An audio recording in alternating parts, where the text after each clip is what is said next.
Bismillahirrahmanirrahim.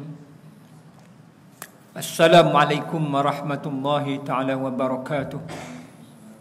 Alhamdulillahi rabbil alamin. Wal aqibatu lil muttaqin wa la 'udwana illa 'alal zalimin.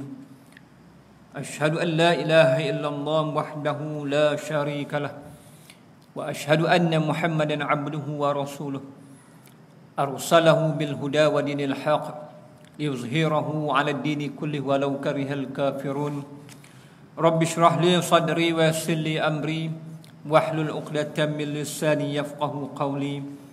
Raditu billahi rabban bislami dina wa bi Muhammadin nabiyyan wa rasula. Rabbi yassir wa la tu'assir, rabbi tammim bil khair wa la hawla wa la quwwata illa billah. Allahumma inna nas'aluka 'ilman nafi'an wa qalban khashi'an wa yaqinan sadiqan wa rizqan wasi'an wa lisanan dhakira wa 'amalan salihan mutaqabbala wa shifaa'an min kulli da' bi rahmatika ya arhamar rahimin. Allahumma faqihna fid din wa 'allimna ta'wil bi rahmatika ya arhamar rahimin. Allahumma salli ala Muhammad wa ala ali Muhammad. Allahumma salli ala Muhammad wa ala ali Muhammad. Allahumma salli ala Muhammad wa ala ali Muhammad. Muslimin muslimat, tuan-tuan dan puan-puan rahmati Allah. Mari sama-sama kita merafakkan kesyukuran kehadrat Allah Subhanahu wa taala. Dengan limpah dan kurnianya sekali lagi kita dapat bertemu pada malam ini. Mudah-mudahan kita mengharapkan apa yang kita lakukan ini merupakan suatu amal ibadah kepada Allah Subhanahu wa taala, dan Allah akan ganjarkan kita dengan suatu ganjaran hebat insya Allah Subhanahu wa taala di hari akhir nanti insya-Allah. Pada malam ini kita nak sambung lagi tentang tajuk yang baru, iaitu tentang perantauan baginda Nabi sallallahu alaihi wasallam ke Taif. Seperti mana yang telah kita bincangkan pada kuliah yang lepas, apabila baginda Nabi sallallahu alaihi wasallam kehilangan dua insan yang sangat Nabi kasihi, iaitu isterinya Siti Khadijah radhiyallahu taala anha dan bapa saudaranya Abu Talib. Jadi apabila dua insan ini telah dijemput oleh Allah Subhanahu wa taala, maka pada ketika itu dakwah Islam yang hendak disampaikan oleh baginda Nabi sallallahu alaihi wasallam di kalangan bangsa Arab di kota Mekah, tidak ada lagi orang yang mahu mendengar, apatah lagi mahu menerima Islam itu sebagai pegangan dalam kehidupan mereka. Maka pada ketika itu Nabi sangat sedih. Adahlah dua orang insan yang Nabi sayang itu telah meninggalkan baginda Nabi sallallahu alaihi wasallam, dan apatah lagi yang sangat menyedihkan apabila Islam itu tidak mahu lagi didengar ataupun diambil oleh bangsa Arab di kota Mekah pada ketika itu. Maka Nabi mengambil suatu inisiatif, mengambil suatu pendekatan. Mungkin bangsa Arab di kota Mekah tak mahu dengar Islam, tak apa. Mungkin bangsa Arab yang berada di luar kota Mekah mahu mendengar Islam.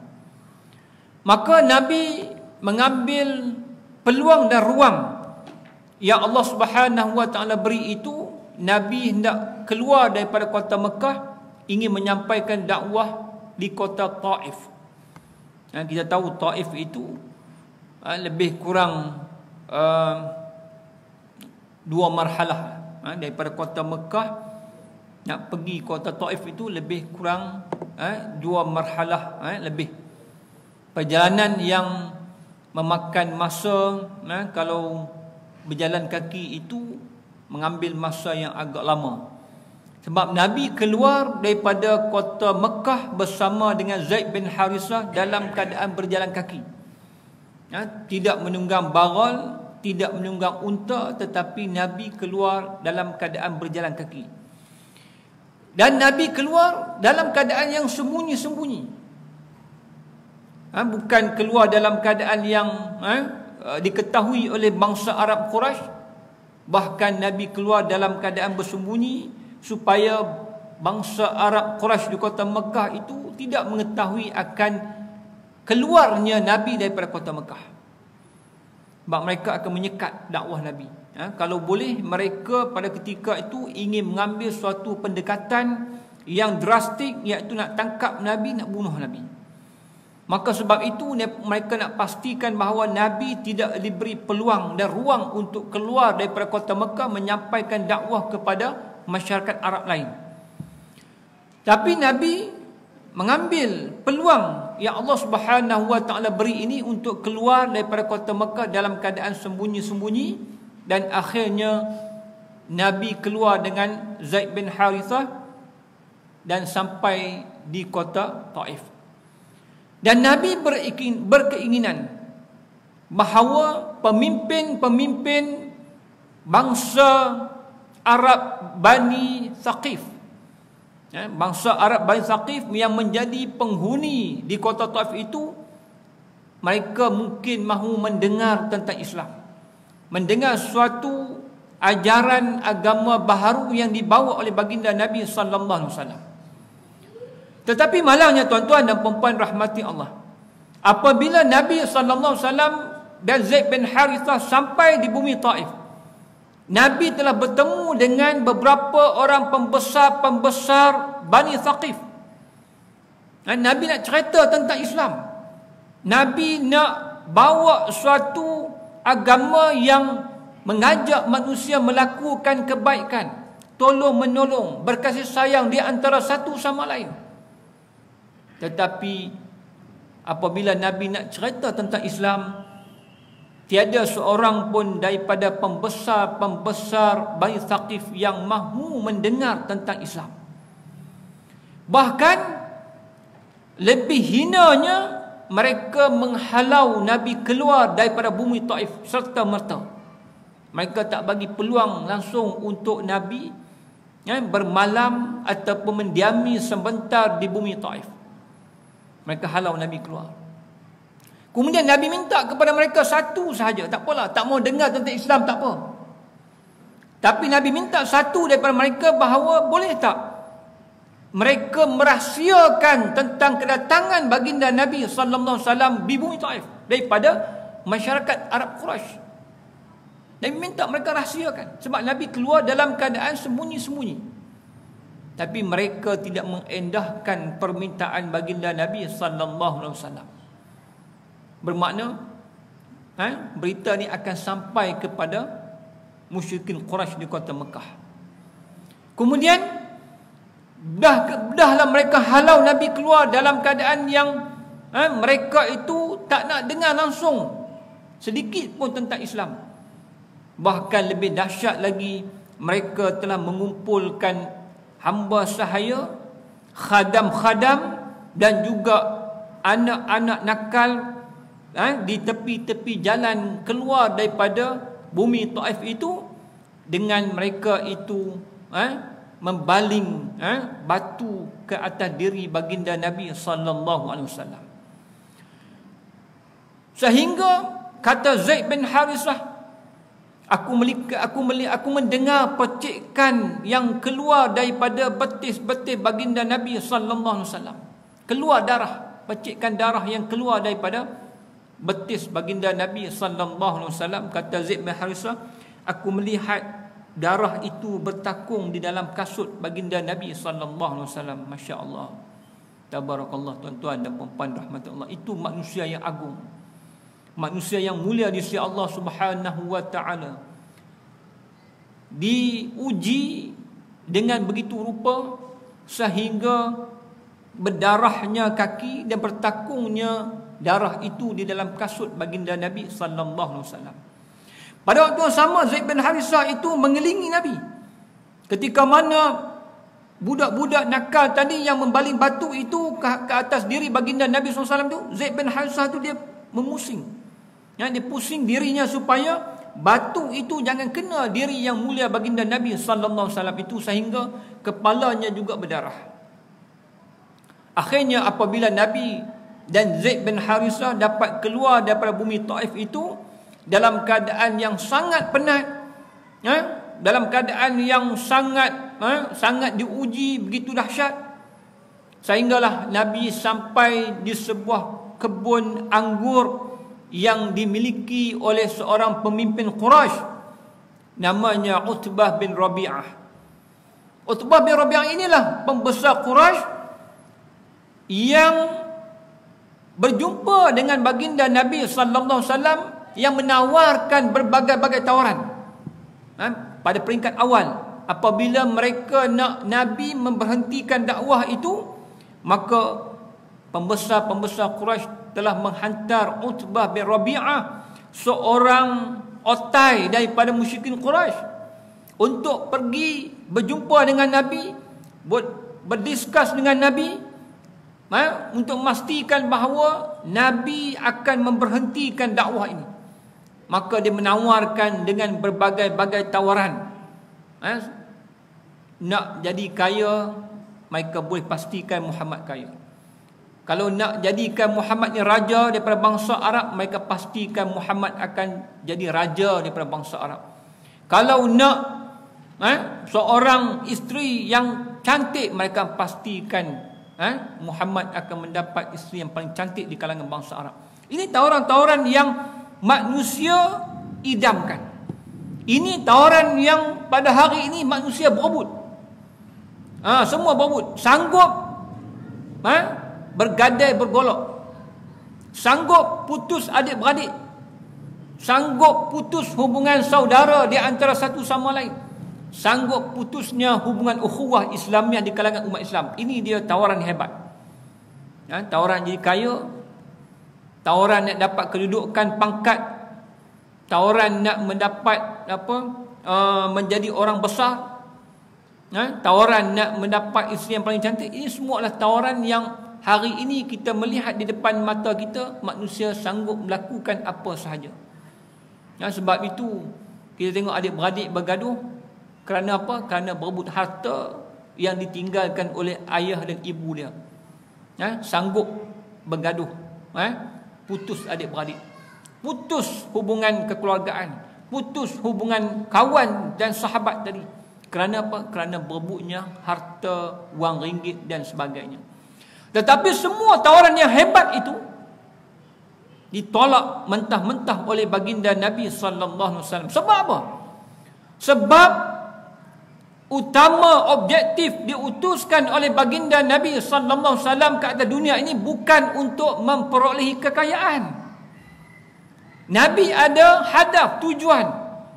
Kenapa Allah utuskan Nabi ke atas dunia ini? Adalah untuk mengajak manusia mentauhidkan Allah, meninggalkan penyembahan berhala, meninggalkan kesyirikan kepada Allah.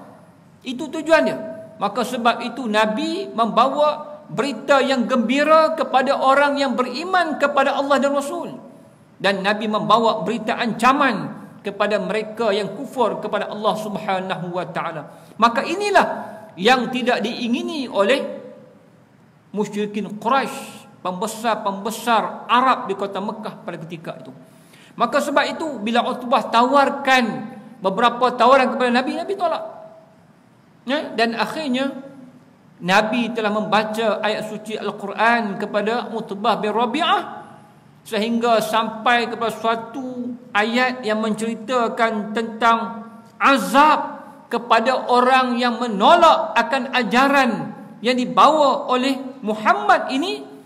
Maka pada ketika itu Utbah tutup mulut Nabi. Kafa ya Muhammad, kafa ya Muhammad. Cukup jangan baca lagi, sebab dia tak sanggup lagi nak dengar ayat Al-Quran yang sangat menggerunkan jiwanya. Sebab apa? Sebab dia faham ayat Quran tu. Sebab datang daripada bahasa Arab. Maka menggerunkan jiwanya, menggetarkan jiwanya ayat Quran. Walaupun dia musyrik, walaupun dia kafir, tetapi ayat Al-Quran itu menggetarkan jiwa dia. Kalau kita orang Islam, kita orang yang beriman kepada Allah, baca ayat Quran tak gentar, tak rasa apa, kan? Teruk kita ni, kan? Utbah bin Rabi'ah pun yang kufur, yang kafir, tapi jiwanya ketak, jiwanya rasa takut dengan ancaman ayat Al-Quran yang dibacakan oleh baginda Nabi sallallahu alaihi wasallam. Sebab apa kita tak gentar? Sebab kita tak faham. Kita tak faham. Sebab itu tuan-tuan dan puan-puan rahmati Allah, ya, kita yang diberi ruang dan peluang oleh Allah Subhanahu Wa Taala bila kita baca Al-Quran pada hari ini, kita tengoklah tafsirnya.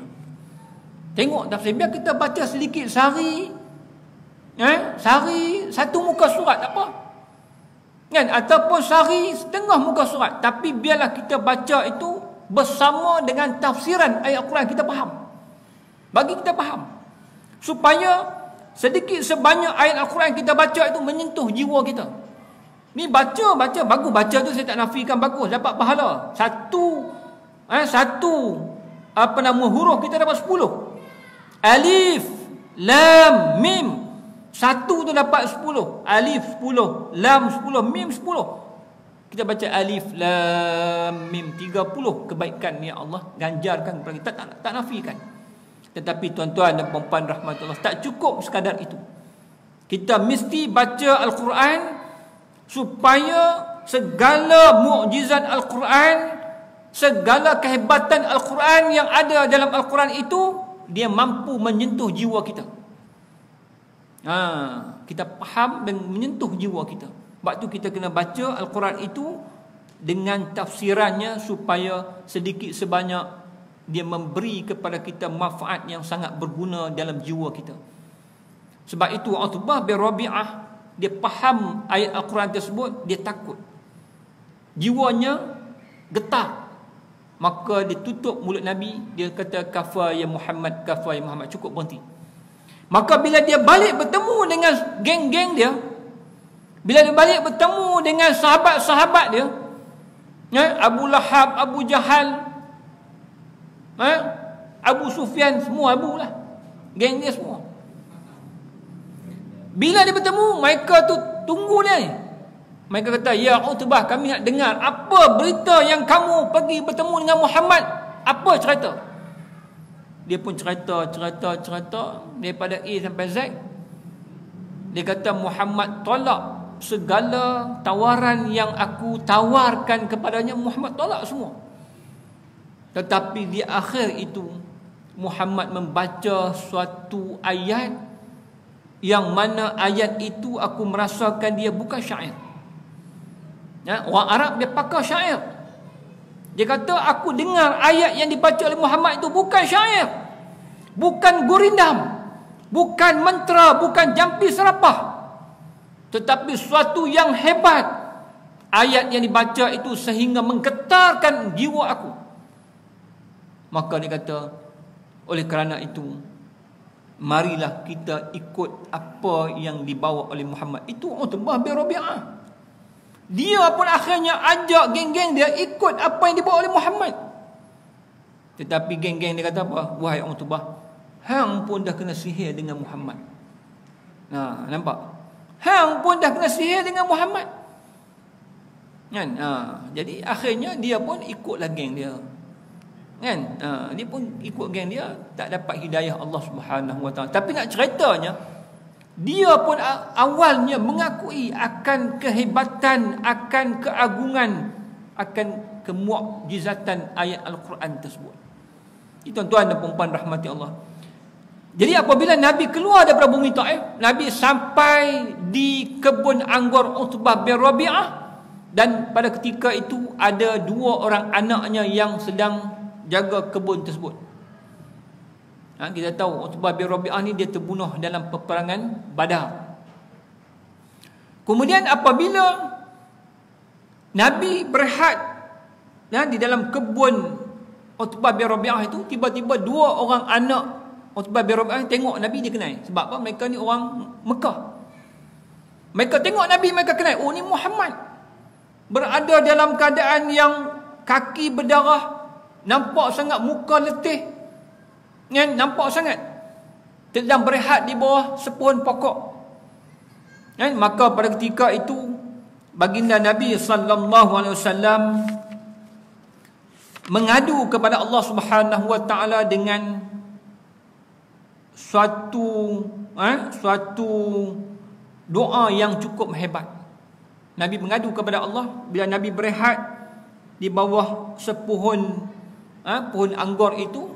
Maka Nabi mendadah tangan berdoa kepada Allah dengan doa yang sangat masyhur, kata baginda Nabi SAW, Allahumma ilaika ashku dha'fa quwwati wa qillata hilati wa hawani 'alan nasi ya arhamar rahimin anta rabbul mustad'afin wa anta rabbi Allahumma ila man takiluni ila bu'din yatajahhamuni am ila aduwin malaktahu amri illam yakun bika ghadabun alayya fala ubali ghaira anna afiyataka awsa'u li a'udzu binuri wajhika alladhi ashraqat bihi adh-dhulumat wa saluha alayhi amru ad-dunya wal akhirah an yanzila bi sakhataka aw yahilla alayya ghadabuk lakal utba hatta tarda wala haula wala quwwata illa billah.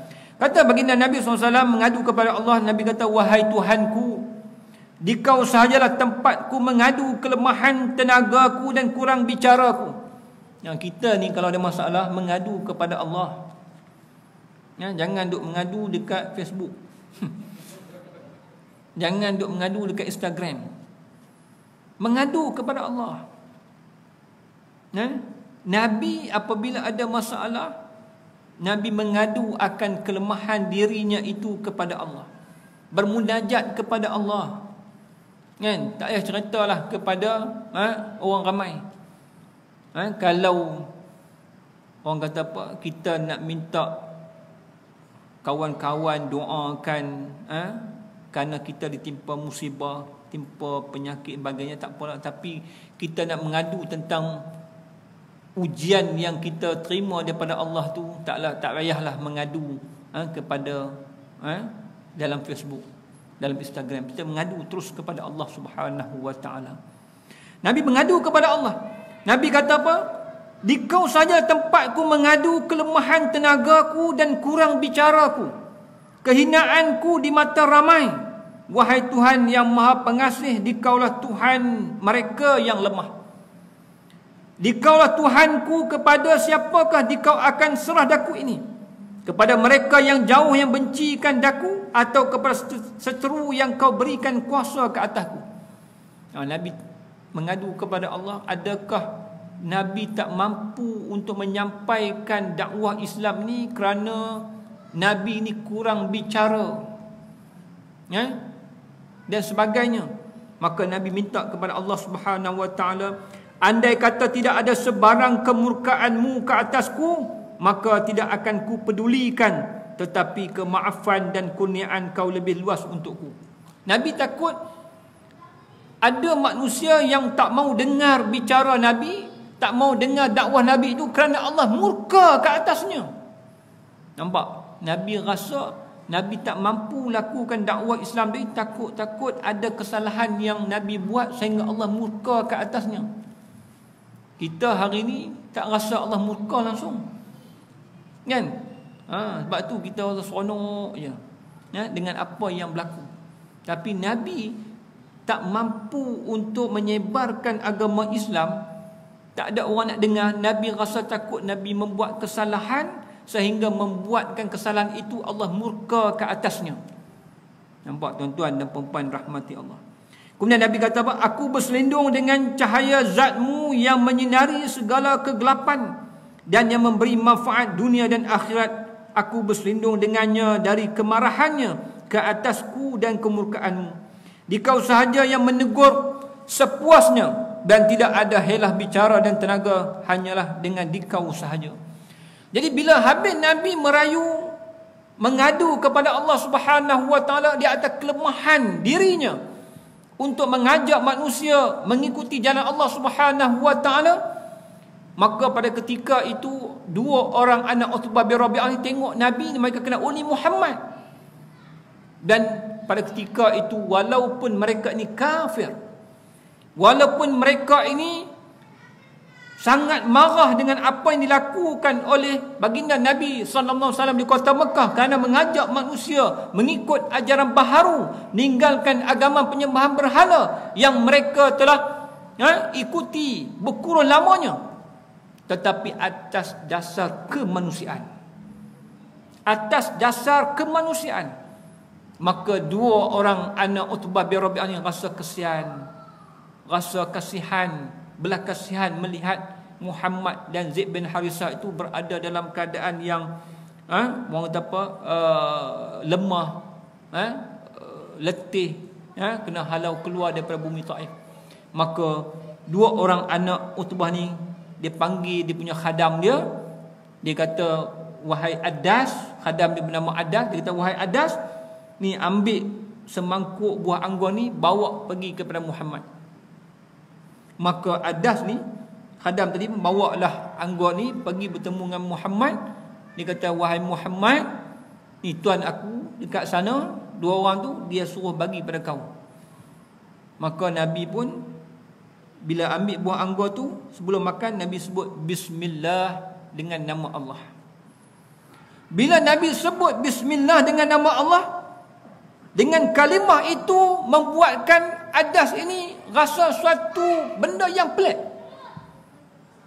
Kita ni tak ada sebut bismillah masuk mulut. Sebab apa? Sebab lapar. Nabi dengan Zaid bin Harisah tu lebih lapar daripada kita lagi.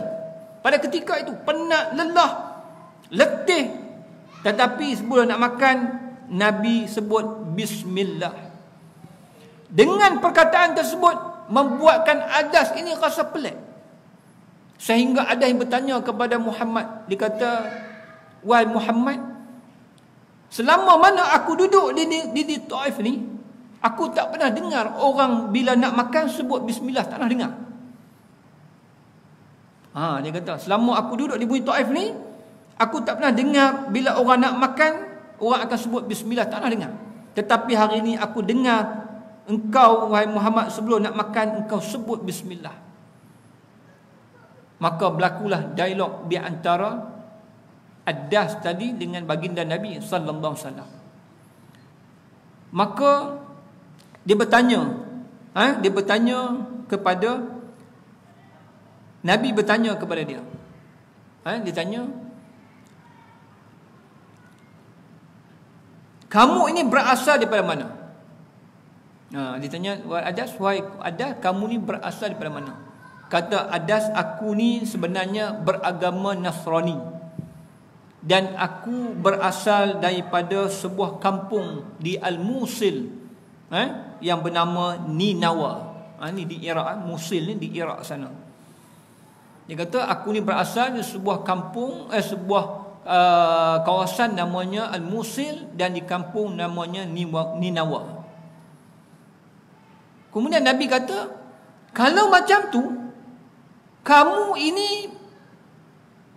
berasal daripada kampung Yunus bin Matta. Nabi kata kepada dia, kalau macam ni, kamu ni berasal daripada kampung Yunus bin Matta. Bila Nabi sebut Yunus bin Matta ni, membuatkan Adas ni lagi rasa heran. Dia kata, wahai Muhammad, macam mana kamu boleh kenal Yunus bin Matta? Macam mana kamu boleh kenal Yunus bin Matta ni? Banggan dia duduk tempat yang jauh, dah lama dah Yunus bin Matta itu. Maka Nabi kata, kerana dia adalah saudara aku, dia adalah seorang Nabi, dan aku juga seorang Nabi. Macam mana Nabi kenal? Macam mana Nabi tahu?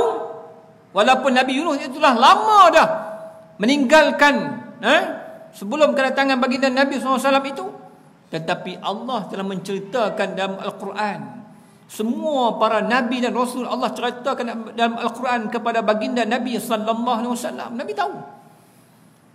Maka sebab itu Nabi kata, wahai Adas, kamu ni sekampung dengan Yunus bin Matta. Maka Nabi kata, kerana dia adalah saudara aku, dia seorang Nabi dan aku juga seorang Nabi. Bila Adas ni dengar macam tu, dia seorang yang beragama Nasrani. Kita tahu dalam agama Nasrani, agama Yahudi, dalam kitab Taurat, kitab Injil, telah dinyatakan secara terperinci ciri-ciri Rasul akhir zaman.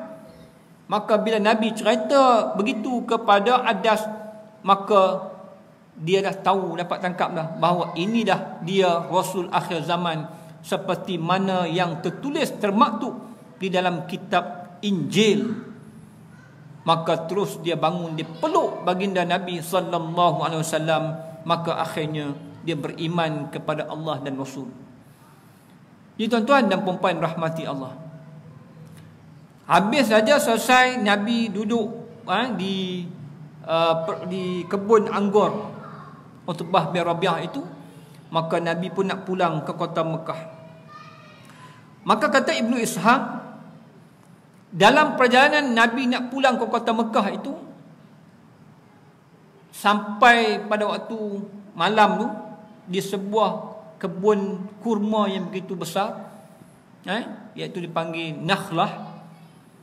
Nabi bermalam di kebun kurma tersebut. Sebelum sampai kota Mekah ni, Nabi bermalam lagi satu malam di sebuah kebun kurma.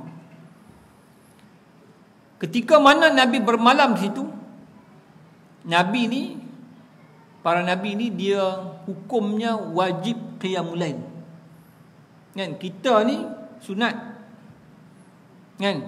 Sebab tu kadang-kadang kita pun tak bangun, sebab sunat. Tapi para Nabi dan Rasul, mereka qiyamul lail adalah wajib bagi mereka. Maka Nabi bermalam di dalam sebuah nakhlah ini, kebun kurma ini. Pada waktu malam Nabi bangun untuk menunaikan qiyamul lail. Maka dalam Nabi menunaikan qiyamul lail itu, maka pada ketika itu rupa-rupanya datang sekumpulan makhluk halus, iaitu jin, datang berhimpun dan mereka mendengar apa yang dibacakan oleh baginda Nabi sallallahu alaihi wasallam di dalam solat malam itu. Habis itu mereka bertemu dengan baginda Nabi sallallahu alaihi wasallam, sehingga Allah rakamkan perbualan perhimpunan ini dalam surah Al-Ahqaf ayat 29 hingga 31. Kita balik, kita boleh rujuk surah Al-Ahqaf ayat 29 hingga 31. Cerita bagaimana makhluk halus ini, jin ini, mereka bertemu dengan baginda Nabi sallallahu alaihi wasallam selepas Nabi menunaikan qiyamul lail. Allah Subhanahu wa taala menyebut dalam surah Al-Ahqaf ini yang bermaksud, dan ingatlah ketika kami hadapkan serombongan jin kepadamu yang mendengarkan Al-Quran, maka tak kala mereka menghadiri bacaannya, lalu mereka berkata, diamlah kamu untuk mendengarkannya. Ni mereka kata apa? Qalu ansitu. Ni jin, tuan-tuan dan puan-puan rahmati Allah.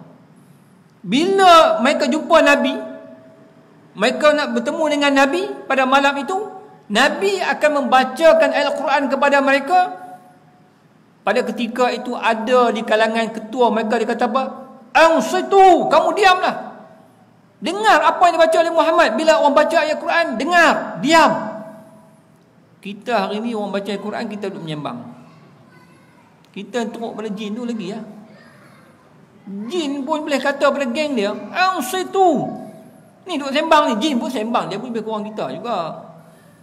Kan? Bila Nabi baca ayat Quran, duduk menyembang. Tapi ketua dia kata apa? Qalu ansitu. Diamlah kamu bila dengar ayat Al-Quran dibacakan, diam. Dengar, ambil ibrah, ambil pengajaran. Nampak tuan-tuan? Dan jin tu pun dengar, diam semua. Yang kita payah manusia ni. Kan? Bila sebut diam pun ada juga nak menyembang, kan? Bila orang baca Al-Quran. Nampak? Jadi jin ni diam. Bila mereka diam, ketika pembacaan telah selesai, mereka kembali kepada kaumnya untuk memberi peringatan. Ini tuan-tuan, ini jin. Bila mereka ada dengar Nabi sallallahu alaihi wasallam membaca Al-Quran kepada mereka, Nabi menerangkan tentang ajaran Islam kepada mereka, dan mereka beriman kepada Allah dan Rasul. Bila mereka beriman kepada Allah dan Rasul, pada ketika itu mereka berjanji kepada baginda Nabi sallallahu alaihi wasallam, apabila mereka balik ke perkampungan mereka, mereka akan menjalankan dakwah, ajak kaum kerabat, ahli keluarga, masyarakat mereka untuk beriman kepada Allah dan Rasul. Ini tuan-tuan dan puan-puan rahmati Allah, jin pun boleh buat kerja dakwah. Kalau kita tak boleh buat kerja dakwah, teruk juga kita. Kan? Jin ni dia balik bukan duduk saja. Dia balik tadi bukan tidur. Dia balik bukan diam dekat rumah dia, ataupun dia balik beramal dekat rumah dia saja, dah. Mereka balik, mereka buat satu tim, kan? Gerakkan dakwah di perkampungan wilayah mereka itu, ajak geng-geng adik-beradik mereka beriman kepada Allah dan Rasul. Ini tuan-tuan dan puan-puan rahmat Allah. Dan sebab itu kita, apabila kita telah menjadi seorang Muslim, bermakna telah dipertanggungjawabkan di atas bahu kita tanggungjawab untuk kita menyampaikan dakwah kepada seluruh manusia. Tak kira macam mana keadaan yang boleh kita cerita tentang kebaikan Islam. Kalau tak boleh, kita tak pandai cakap, kita tak tahu nak buat apa, akhir sekali yang paling mudah adalah kita tunjukkan dengan akhlak Islam. Tunjukkan akhlak kita dengan akhlak Islam. Itu pun adalah tanda kita telah menyampaikan dakwah kepada seluruh manusia. Kita ikut apa yang dilakukan oleh baginda Nabi sallallahu alaihi wasallam. Nabi seorang yang amanah jujur, kita kena amanah jujur, berintegriti. Nabi seorang yang mementingkan kebersihan, kita jaga kebersihan diri kita, rumah kita, kereta kita, tempat kediaman kita, tempat ofis kita, kerja kita, jaga kebersihan. Ini merupakan akhlak-akhlak yang bila orang bukan Islam, orang melihat inilah keindahan Islam. Apabila kita tunjuk dengan akhlak-akhlak yang diajar oleh baginda Nabi sallallahu alaihi wasallam. Kemudian mereka berkata, hai kaum kami, sesungguhnya kami telah mendengar kitab Al-Quran yang diturunkan sesudah Musa, yang membenarkan kitab-kitab yang sebelumnya lagi, memimpin kepada kebenaran dan kepada jalan yang lurus. Ini mereka balik ajak dakwah kepada kaum mereka supaya beriman kepada baginda Nabi sallallahu alaihi wasallam. Mereka kata lagi, wahai kaum kami, terimalah seruan orang yang menyeru kepada Allah dan beriman kepadanya. Niscaya Allah akan mengampuni dosa-dosa kamu dan melepaskan kamu dari azab yang pedih. Sebab itu tuan-tuan dan puan-puan rahmati Allah, di hari akhirat nanti manusia dan jin ini mereka akan dihimpunkan di padang mahsyar dan mereka akan dihisab dengan amalan-amalan yang mereka lakukan di atas dunia ini. Kemudian Allah sebut lagi dalam surah Al-Jin. Allah turunkan satu surah namanya surah Al-Jin. Sebab itu tuan-tuan dan puan-puan rahmati Allah, kita mesti mengimani bahawa adanya makhluk halus. Allah turunkan satu surah namanya surah Al-Jin, dan Allah sebut dalam ayat yang pertama, qul uhiya ilayya annahu istama'a nafarun minal jin faqalu inna sami'na qur'anan ajaba. Kata Allah SWT, katakanlah hai Muhammad, telah diwahyukan kepadaku bahawasanya telah mendengarkan sekumpulan jin akan Al-Quran. Lalu mereka berkata, sesungguhnya kami telah mendengar Al-Quran yang sangat menakjubkan. Ini apabila Nabi bacakan Al-Quran kepada para jin ini, mereka dengar, mereka diam, dan mereka rasa hebatnya ayat Al-Quran yang dibacakan oleh baginda Nabi sallallahu alaihi wasallam, dan akhirnya mereka beriman kepada Allah dan Rasul. Tuan-tuan dan puan-puan rahmati Allah. Kemudian kata ketika mana Nabi sallallahu alaihi wasallam nak pulang daripada kota Mekah ini, daripada kota Taif ke kota Mekah ini, maka pada ketika itu kata seorang lagi pengarang kitab sirah ini mengatakan bahawa pada ketika itu Allah Subhanahu wa taala mengutuskan malaikat Jibril alaihi salam datang kepada baginda Nabi sallallahu alaihi wasallam dan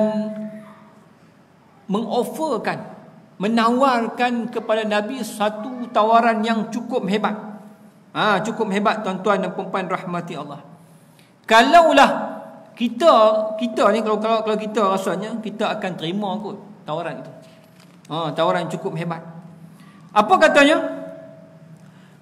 Tawaran ini malaikat Jibril datang jumpa Nabi, dia kata, "Wahai Muhammad, aku bawa bersama aku ni malaikat yang menjaga gunung ganang.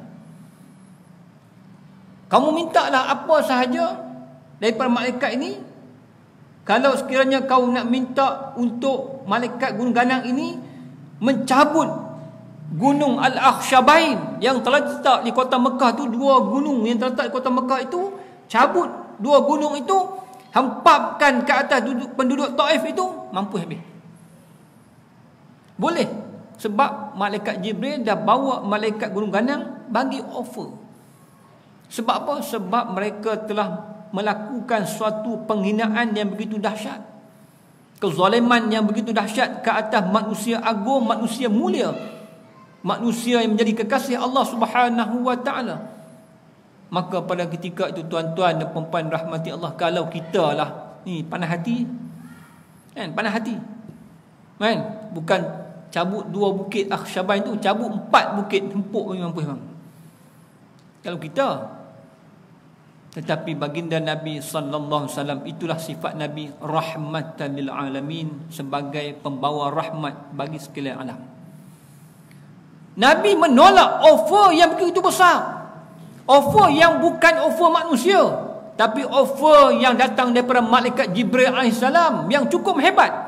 Kalau Nabi terima offer tu, confirm hancur. Tetapi Nabi menolak tawaran yang diberikan oleh malaikat Jibril tadi.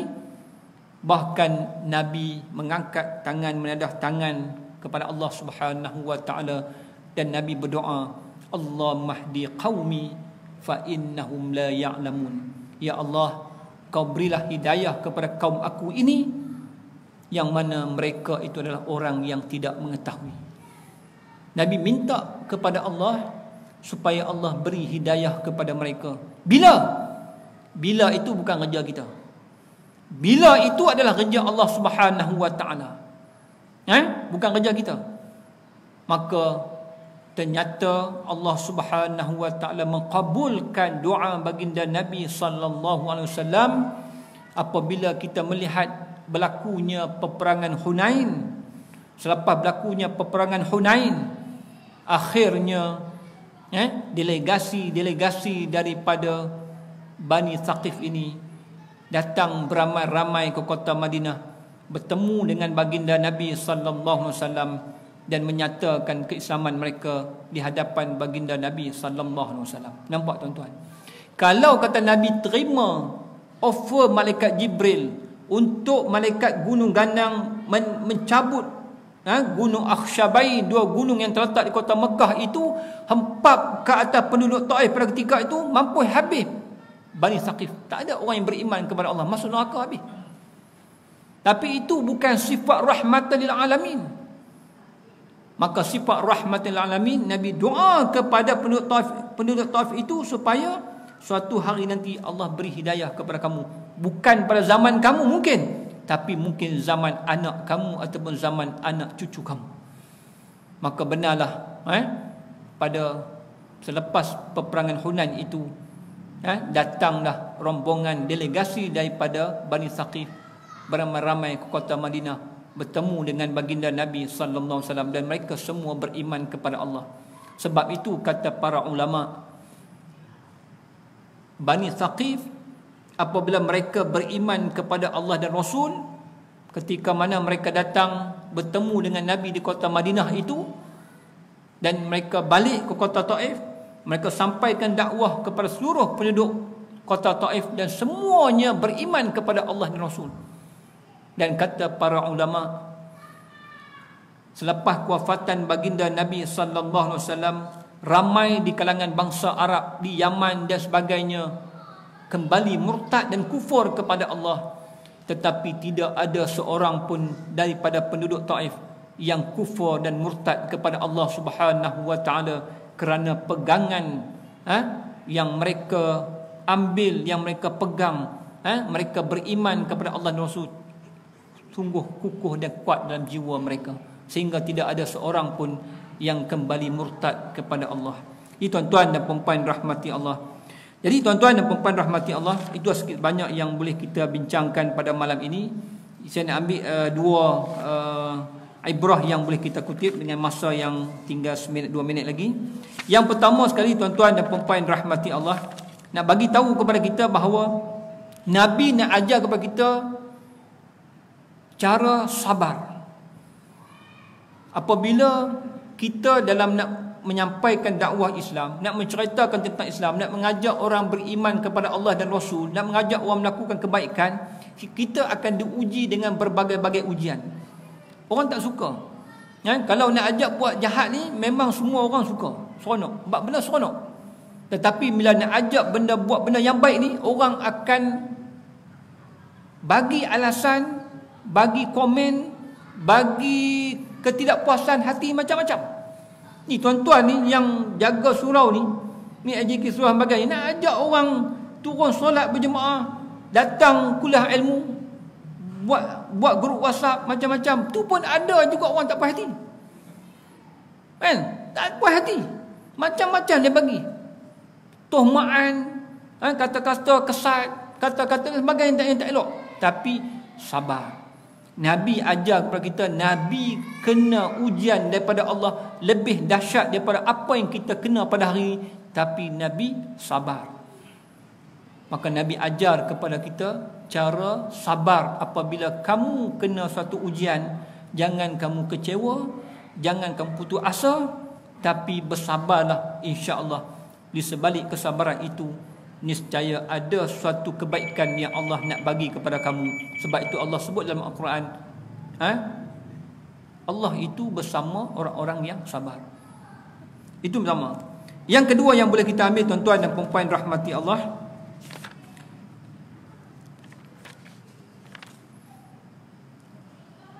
nak bagi tahu kepada kita bahawa kita mesti mengimani dan mempercayai bahawa adanya makhluk halus yang hidup di atas dunia ini, yang mana mereka itu juga ditaklifkan oleh Allah Subhanahu wa taala seperti mana ditaklifkan kepada manusia. Ada di kalangan mereka yang beriman kepada Allah dan Rasul, ada di kalangan mereka yang kufur kepada Allah dan Rasul. Maka sebab itu tuan-tuan dan puan-puan rahmati Allah, kita tak nafikan makhluk-makhluk halus ini ada kalanya dia memberi ancaman kepada kita dan sebagainya apabila kita kadang-kadang kita terlupa ataupun kita ni leka, lalai daripada kita mempersiapkan diri kita dengan ayat-ayat yang boleh menjaga diri kita, menjadi benteng kepada diri kita daripada dikacau, dihasut ataupun digodai oleh makhluk-makhluk halus ini. Maka sebab itu tuan-tuan dan puan-puan rahmati Allah, di kalangan mereka yang jahat itu, mereka akan kacau manusia, hasut manusia dan sebagainya. Maka sebab itu kita yang diberi ilmu oleh Allah SWT, diajar oleh baginda Nabi SAW dengan ayat-ayat al-mu'awwizat, ayat-ayat hindar syaitan, ayat-ayat benteng diri. Sekurang-kurangnya kita amalkan dalam kehidupan kita yang basic, iaitu kita baca Al-Fatihah, kemudian kita baca 3 qul setiap malam sebelum kita tidur, kan, kita baca.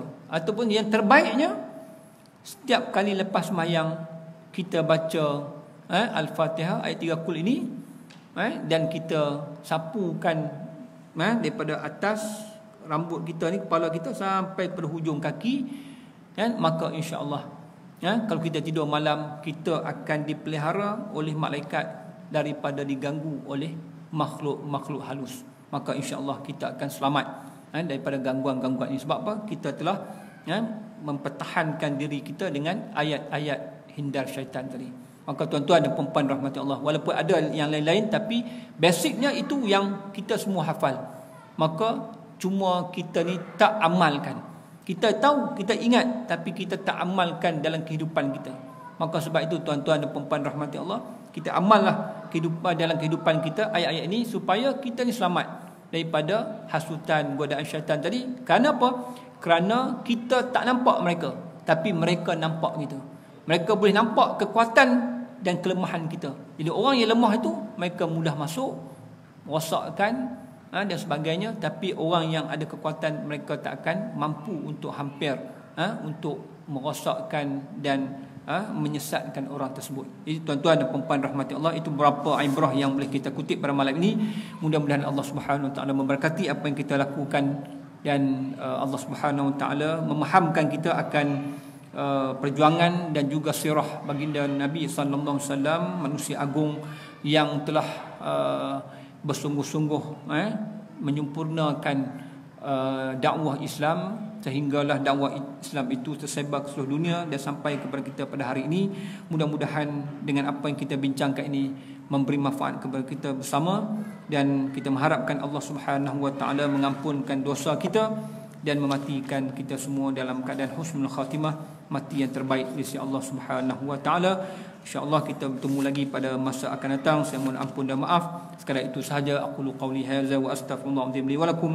Wassalamualaikum warahmatullahi taala wabarakatuh.